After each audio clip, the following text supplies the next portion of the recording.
Good morning 8th class. बेटा आज हम 10th चैप्टर वसुधैव कुटुंबकम पढ़ेंगे। इसमें कुछ सुभाषितानी के श्लोक दे रखे हैं, यानी कि नीति संबंधी श्लोक हैं। Page number 72। पहला श्लोक है, प्रिय वाक्य प्रदानेन सर्वे तुष्यन्ति जन्तवः तस्मात् प्रियम ही वक्तव्यम वचने का दरिद्रता। इसमें श्लोक में कहा गया है कि प्रियम वाक्य प्रदानेनम, यानी प्रिय वाक्य प्रदान करने से अगर हम अच्छे वाक्यों को बोलेंगे तो सर्वे, सर्वे यानी सभी, जंतवः यानी सभी प्राणी, सभी जंतु, तुष्यन्ति यानी प्रसन्न होते हैं। अगर हम अच्छे वाक्य बोलेंगे, मीठे वाक्य बोलेंगे तो सभी प्राणी प्रसन्न होते हैं। तस्मात्, तस्मात् यानी इसलिए, प्रियम ही वक्तव्यम, प्रिय वाक्य ही बोलने चाहिए। वचने का दरिद्रता, वचन बोलने में यानी कि मीठे वाक्य बोलने में, का दरिद्रता यानी कैसी दरिद्रता, यानी कि बोलने में कैसी गरीबी दिखानी, उसमें हमारे पास ना तो पैसा लगता है ना धन लगता है। तो इस श्लोक में कहा गया है कि हमेशा हमें प्रिय वाक्य ही बोलने चाहिए, इससे सभी प्राणी प्रसन्न होते हैं और ऐसे वाक्य बोलने में हमें दरिद्रता नहीं दिखानी चाहिए। ठीक है। अब इस वाक्य में, इस श्लोक में बेटा अगर क्रिया पूछी जाए तो क्रिया हमारे पास तुष्यन्ति जो है वो क्रिया होगी और कर्ता जो है वो जंतवः, जो प्रथम पुरुष का बहुवचन, तो कर्ता जंतवः और क्रिया तुष्यन्ति होगी। ही जो शब्द है वो निश्चित रूप से इसके अर्थ में आता है और ये एक अव्यय शब्द है।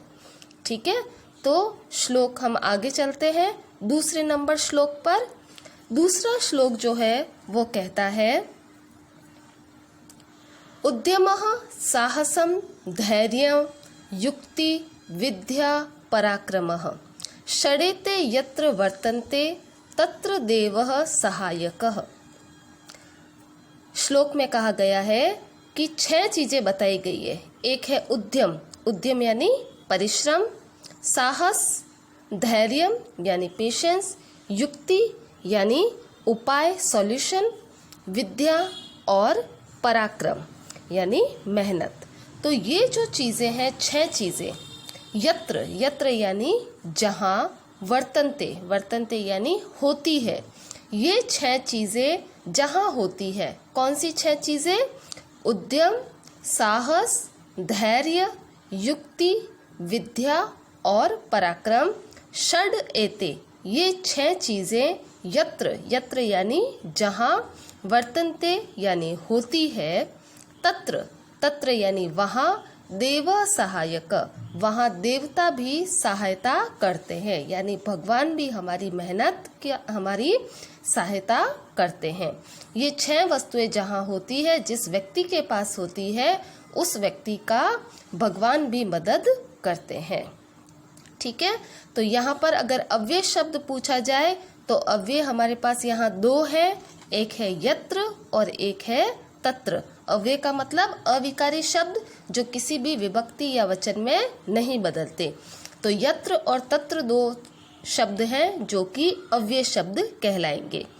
इसके बाद में षडेते, षड प्लस इति, ये चीज दे रखी है, तो इति जो शब्द है ये भी अव्यय शब्द में आते हैं। तो ये 6 चीजें जिस व्यक्ति के पास होती है, उद्यम, साहस, धैर्य, युक्ति, विद्या और पराक्रम, उसकी भगवान भी सहायता करते हैं। तीसरा श्लोक है, न कश्चित् कस्यचित् मित्रं न कश्चित् कस्यचित् रिपुः व्यवहारेण जायन्ते मित्राणि रिपवस्तथा। न यानी नहीं, कश्चित् यानी कोई भी, कस्यचित् किसी का, मित्रम यानी मित्र। यहाँ कोई भी किसी का मित्र नहीं होता। न कश्चित् कस्यचित् रिपु, रिपु यानी शत्रु, दुश्मन, और ना ही कोई किसी का दुश्मन होता है। ना तो कोई किसी का मित्र होता है और ना ही कोई किसी का दुश्मन होता है।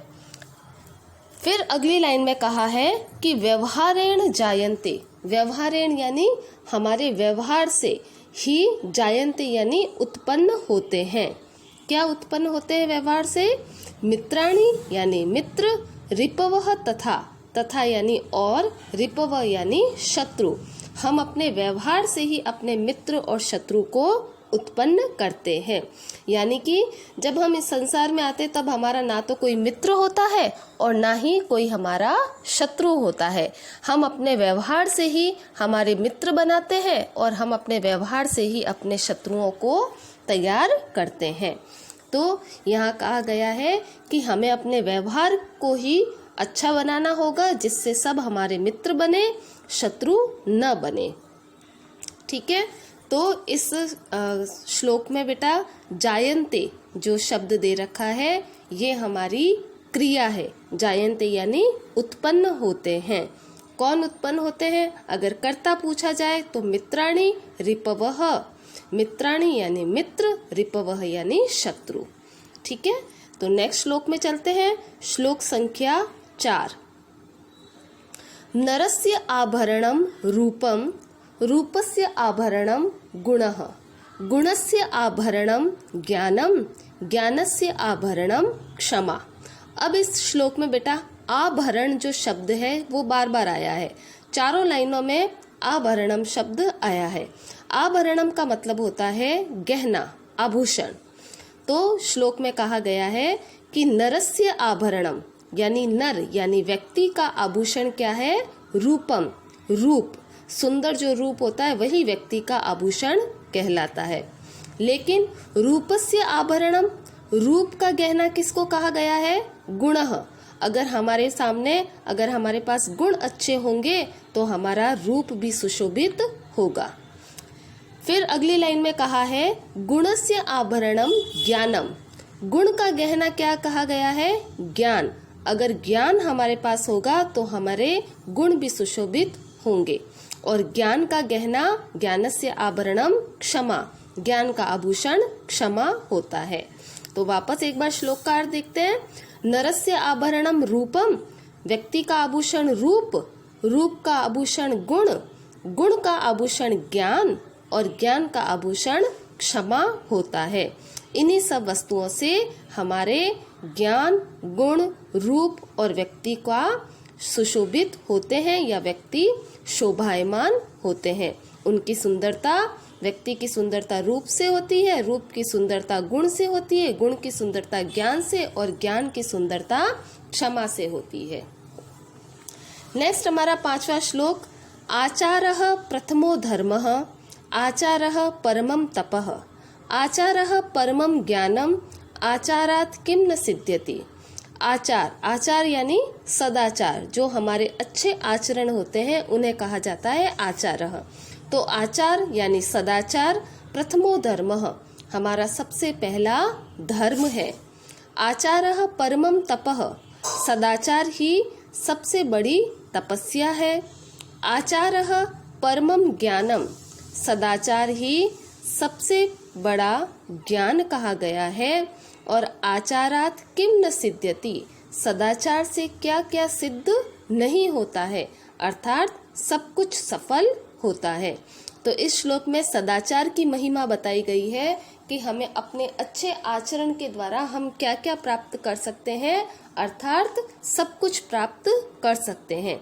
क्योंकि सदाचार प्रथमो धर्मः, सबसे पहला धर्म कहा गया है। आचारः परमं तपः, सदाचार सबसे बड़ी तपस्या कही गई है।